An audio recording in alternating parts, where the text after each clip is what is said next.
BJP का जिस तरह से नकारात्मकता वहाँ पर है और जिस तरह से तमाम रिजल्ट्स आ रहे हैं, जिस तरह से एक आदिवासी मुख्यमंत्री को जेल की सलाखों के पीछे डाला गया है,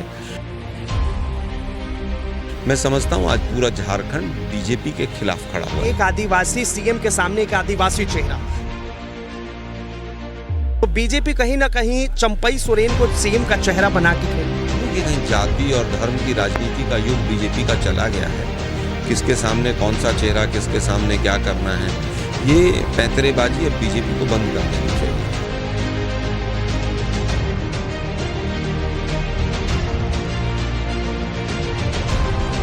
पूरी बीजेपी परिवारवाद से ग्रसित है।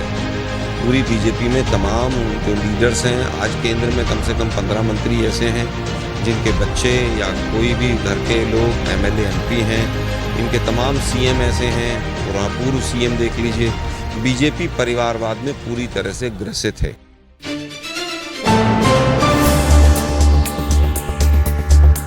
नमस्कार, आप देख रहे राष्ट्रीय सागर और मैं हूं आपके साथ विनायक कुमार। झारखंड में बिगुल बज चुका है चुनावों का और साफ तौर पे कांग्रेस और भारतीय जनता पार्टी आमने सामने है। टक्कर जोरदार है। इसी बीच बातचीत करने के लिए इस वक्त हमारे साथ कांग्रेस के राष्ट्रीय प्रवक्ता आलोक जी हैं, इनसे जुड़ेंगे, बातचीत करेंगे। सर, झारखंड में चुनाव कांग्रेस की किस तरह से तैयारी? देखिए, कांग्रेस का इंडिया गठबंधन वहाँ चुनाव लड़ रहा है और बीजेपी का जिस तरह से नकारात्मकता वहाँ पर है और जिस तरह से तमाम रिजल्ट्स आ रहे हैं, जिस तरह से एक आदिवासी मुख्यमंत्री को जेल की सलाखों के पीछे डाला गया है, मैं समझता हूँ आज पूरा झारखंड बीजेपी के खिलाफ खड़ा हुआ है।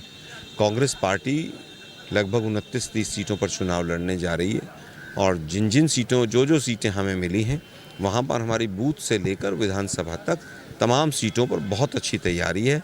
हम मजबूत कैंडिडेट देंगे और पूरी तरह से हम विजयी होंगे। चंपई सोरेन को लेकर लगातार बातें सामने आ रही है कि एक आदिवासी सीएम के सामने एक आदिवासी चेहरा, तो बीजेपी कहीं ना कहीं चंपई सोरेन को सीएम का चेहरा बना के खेल रही है। देखिए, कहीं जाति और धर्म की राजनीति का युग बीजेपी का चला गया है। किसके सामने कौन सा चेहरा, किसके सामने क्या करना है, ये पैंतरेबाजी अब बीजेपी को बंद कर देनी चाहिए। आने वाला समय जो काम करेगा वो जीतेगा।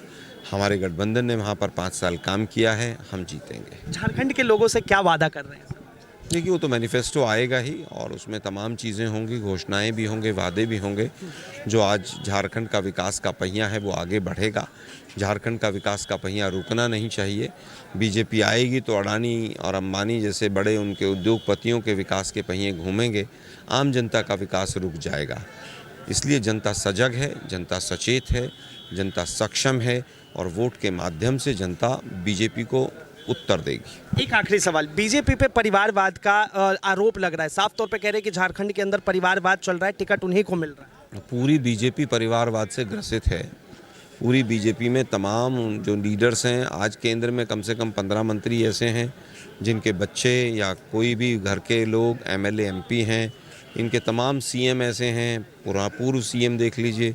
बीजेपी परिवारवाद में पूरी तरह से ग्रसित है और झारखंड के लोग बीजेपी के परिवारवाद को पूरी तरह से नकारेंगे। बहुत बहुत धन्यवाद तमाम जानकारी के लिए। तो झारखंड के अंदर इंडिया गठबंधन जिस तरह से मिलकर चुनाव लड़ रहे हैं, तो वहीं साफ तौर पे झारखंड में अब पुरजोर कोशिश है कि कांग्रेस 28 से 30 सीटों पर चुनाव लड़ेगी और ऐसे में कांग्रेस कितनी सीटें हासिल करती है तो चुनाव के बाद पूरा साफ हो जाएगा। लेकिन उससे पहले फिर से एक बार सीट को लेकर मंथन, झारखंड के चुनाव को लेकर चर्चा और झारखंड में जो इंडिया अलायंस का पुरजोर तैयारी और साफ तौर पर फिर से एक बार गठबंधन की सरकार झारखंड के अंदर बनाने को कांग्रेस तैयार।